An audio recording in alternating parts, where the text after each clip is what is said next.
Exodus chapter 6 verse 5. And I have also heard the groanings of the children of Israel, whom the Egyptians kept in bondage. I have remembered my covenant. దేవుని నామానికి స్తోత్రం కలుగును గాక. నేను ఇచ్చిన వాగ్దానమును నేను జ్ఞాపకం చేసుకున్నాను. వారు ఆ దాస్యత్వంలో ఉన్నప్పుడు, ఇశ్రాయేలు ప్రజలు, నా ప్రజలు దాసత్వంలో ఉన్నప్పుడు నేను వారికి ఇచ్చిన నిబంధనను జ్ఞాపకం చేసుకున్నాను. ఏ రీతిగా ఈ వచనము మనము మన జీవితాలకి, మన వివాహాలకి ఏ రీతిగా మనము అప్లై చేసుకోగలము అని మనం ఆలోచించినట్లయితే, మీరు దాసత్వంలో ఉన్నారేమో, వివాహంలో దాస్వత్వము వంటి పరిస్థితుల్లో, స్లేవరీ, కుటుంబంలో, విద్యలో, ఉద్యోగంలో, లేకపోతే సేవలో మీరు దాసత్వము వంటి పరిస్థితులు మీరు ఎదుర్కొంటున్నారేమో.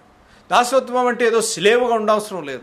మన హృదయాంతరంగంలో కలిగిన బాధ, మన హృదయంలో కలిగిన ఆ వేదన, మన హృదయంకు కలిగిన గాయము, that can become a slave. మనం దేవుని పాదముల దగ్గర పట్టకపోతే that can become a slave. వివాహంలో సమస్యలు వచ్చి విడాకులు తీసుకున్నావేమో, that can become a slave. ఆ నిస్పృహ, నిరాశ కెన్ బికమ్ ఎ స్లేవ్. లేకపోతే ఎవరన్నా ప్రేమించి నిన్ను మోసం చేశారేమో, నువ్వు దేవుని మీద ఆధారపడి బయటకు రాకపోతే that can become a slave. వ్యాపారం చేస్తూ నష్టపోయావేమో, that can become a slave.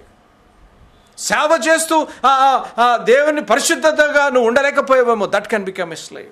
సేవలో రాణించలేకపోతున్నావేమో, that can become a slave. నువ్వు అటువంటి పరిస్థితులు గుండా ఉన్నప్పుడు నువ్వు చేయవలసింది ఏంటి అనగా, నువ్వు మొరపెట్టాలి. ఇక్కడ మూలుగులతో, గ్రోనింగ్ అని ఉంది, అంటే తట్టుకోలేని బాధ అన్నమాట కాదు. అప్పుడప్పుడు మనము బాధ ఎక్కువ, హృదయంలో బాధ ఎక్కువైపోయింది అనుకోండి, మనం ప్రార్థన చేస్తాం. ఎటువంటి ప్రార్థన చేస్తాం అంటే, అసలు మూలుగులతో బాధ హృదయాంతరంగంలో నుంచి మనం ప్రార్థన చేస్తాం. ఎప్పుడన్నా ప్రార్థన చేసావా? అటువంటి ప్రార్థన అనుభవం నీ జీవితంలో ఉన్నదా? ప్రతి దానికి ప్రార్థన చేసే అనుభవం ఉన్నదా? నాన్నగారు మాకు నేర్పించిన, నాకు తమ్ముడు బాక్సింగ్ గారికి నేర్పించిన ఆధ్యాత్మిక సత్యాల్లో ఒకటి ఏంటిదనగా, ప్రతి దాని మీద మనము దేవుని మీద ఆధారపడాలి. నేను ఒక ప్రాజెక్ట్ గురించి ప్రార్థన చేస్తున్నాను. ఒక ప్రాజెక్ట్ గురించి ప్రార్థన చేస్తూ ఉంటే అన్ని ద్వారాలు మూసేసినట్టు అనిపించింది, అన్ని ద్వారాలు. నేను అడిగాను, ప్రభువా, ఈ సమస్య ఈ రోజు నుంచి నీకు ఇచ్చేస్తున్నాను, నేను టెన్షన్ తీసుకోదలుచుకోలేదు ప్రభువా, నీవే దీనికి పరిష్కారం ఇయ్యి. మనుషులు అసాధ్యం అంటున్నారు, ఇది కాదు అని అంటున్నారు, ప్రభువా నీకు అప్పచెప్తున్నాను. ప్రియ తమ్ముడు, ప్రియ చెల్లెమ్మ, బ్రదర్, సిస్టర్, నమ్మండి, నాకు ఈ పని కావాలి ప్రభువా, నీకు అప్పచెప్పేస్తున్నాను. నేను ఇంకా చింతపడదలుచుకోలేదు ప్రభువా, నేను టెన్షన్ తీసుకోదలుచుకోలేదు నాయన. నువ్వు వాగ్దానం చేసిన దేవుడు, నమ్మదగిన దేవుడు. మూలుగులతో ప్రార్థన చేశాను ఉదయకాల సమయంలో, శనివారంలో ప్రార్థన చేశాను, ప్రభువా నాకు సహాయం చేయను ఆయన. ఇది మనుషులు అసాధ్యం అంటున్నారు, ఇది ఈ ప్రాజెక్ట్ కష్టం అంటున్నారు, ప్రభువా నీవే సహాయం చేయను ఆయన అని ప్రభు వారిని అడిగినప్పుడు, అమ్మ, ప్రియ తమ్ముడు, ప్రియ చెల్లెమ్మ, మీరు నమ్మండి, దేవుడు is an on time God. నేను సేవించి, నేను బోధించే దేవుడు is an on time God. Hallelujah. నాకు ఫోన్ వచ్చింది. తమ్ముడు బాబు నాకు ఫోన్ చేశాడు. ఫోన్ చేసి, అన్న, అవర్ ప్రాజెక్ట్ ఈజ్ కంప్లీట్ అన్న అని చెప్పాడు. అన్న వెంటనే నా హృదయంలో ఎంతో సంతోషము, ఆనందము. 1 Chronicles 28:20 నుంచి దేవుడు వాగ్దానం ఇచ్చాడు, నేను నిన్ను విడిచిపెట్టను అన్న వెంటనే నాకు అనిపించింది, ప్రభువా నువ్వు నన్ను విడిచిపెట్టే దేవుడు కాదు, నువ్వు నన్ను విడిచిపెట్టే దేవుడు, నన్ను వెడనాడే దేవుడు కాదు, నువ్వు నా తోడే ఉన్నావు. I will not fail you. అది దేవుడు పలికిన మాట, I will not fail you అన్న మాట దేవుని వాగ్దానం ఎత్తిపెట్టి నేను ప్రార్థన చేశాను. దేవుడు అద్భుత కార్యం చేశాడు.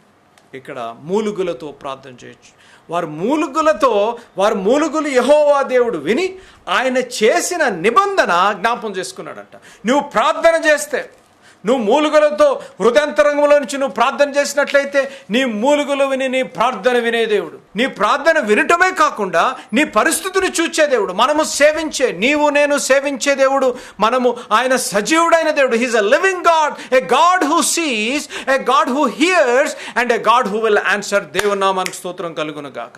ఆయన చూచే దేవుడు, ఆయన వినే దేవుడు, నీ పరిస్థితుల్లోకి దిగి వచ్చే దేవుడు.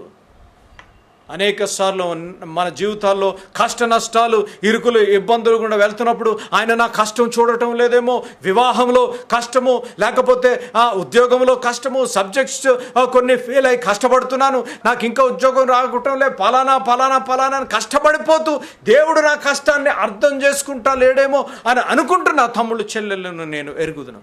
ఈరోజు దేవుని సేవకుడుగా మీకు చెప్పవలసిన మాట, మీరు కష్టాల సాగరంలో మీరుంటే, లేకపోతే మీరు కష్టాల కొలువులో మీరుంటే, ఈరోజు చేయవలసిన పని హృదయాంతరంగంలో నుంచి ప్రార్థన చేయాలి. మీరు ప్రార్థన చేయగా మీ ప్రార్థన ఆలకించి జవాబిచ్చే దేవుడు. ఎందుకు అనగా ఆయన ఇచ్చిన వాగ్దానము.